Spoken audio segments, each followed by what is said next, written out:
عمران خان صاحب ایک کمیشن بنا رہے ہیں کہ قرضے جو آئے وہ کدھر گئے، پچھلی حکومتوں میں قرضے جو آئے وہ کدھر گئے. آپ ماشاءاللہ اے جی پی رہے، آپ نے ایک معاملہ اٹھایا تھا سرکولر ڈیٹ کا 480 ارب والا، یا اس سے اور بھی معاملات آپ نے بڑے معاملات اٹھائے تھے.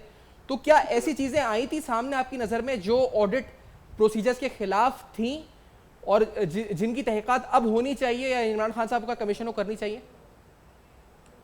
یہ تو بہت لمبی داستان ہے اور بے انتہا قسم کی irregularities ہیں جو اربوں روپے کی تھی.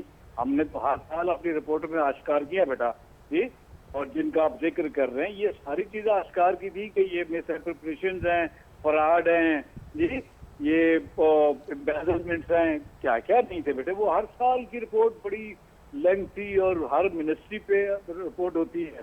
تو کوئی ایک بات ہو تو ہم کریں. وہ تو ان جنرل ہر سال رپورٹ آتی ہے آڈیٹر جنرل کی وائلیشنز کے اوپر کہ بھئی یہ ہوا وہ ہوا.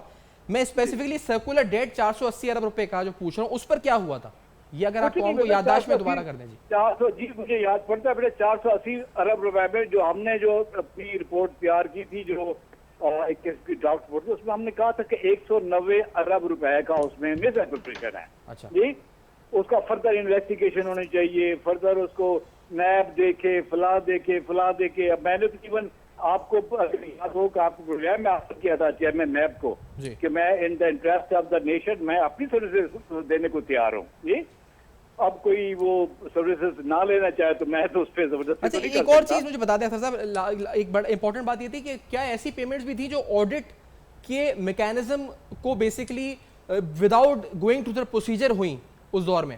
یعنی آپ کے آڈٹ کے آپ نے جس کو کوٹ کیا ہے 480 ارب روپیہ، جی یہ مذاق نہیں ہے.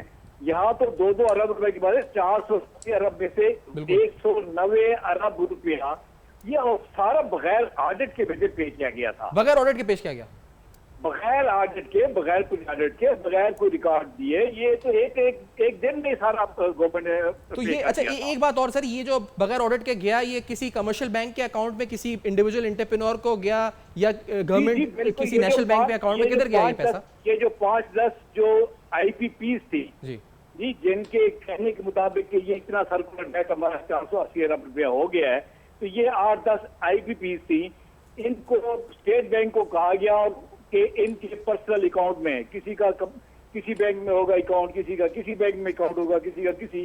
ایک ہی رات میں ان کے بینکوں میں 480 ارب ایک ہی رات میں ان کمپنیز کے مالک یعنی ان کمپنیز کے اکاؤنٹ میں جو ہے وہ پیسے چلے گئے اور ویسے آڈٹ سے جاتے تھے. یہ بغیر آڈٹ کے گئے یہ سارے، ویسے جو پیمنٹس ہوتی ہیں وہ آڈٹ کے تھرو ہوتی ہیں. اگر پری آڈٹ یا آڈٹ سے ہوتے تو ہم تو کبھی بھی جو ہے نا ان کو 200-300 ارب روپے بھی بڑی مشکل سے پے کرتے ہیں. بس صاحب 480 اب یہ اختر بولا تھا. بس اب لاسٹ کمنٹ آپ کا کچھ وائنڈ اپ اس پہلے. سیفان سب سے پہلے تو میں آپ کو، آپ کی ٹیم کو مبارکباد دیتا ہوں کہ جس طرح آپ نے بلند اختر رانا صاحب کو ٹریس کیا.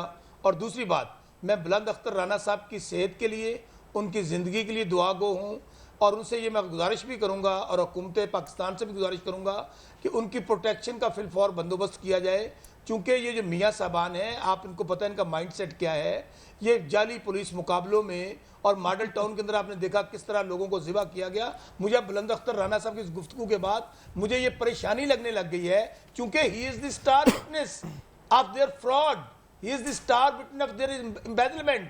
میری بہن میرے خیال میں اب سن کے ان کو یہ سمجھ آ گئی ہوگی کہ جو بات میں پوائنٹ آؤٹ کر رہا تھا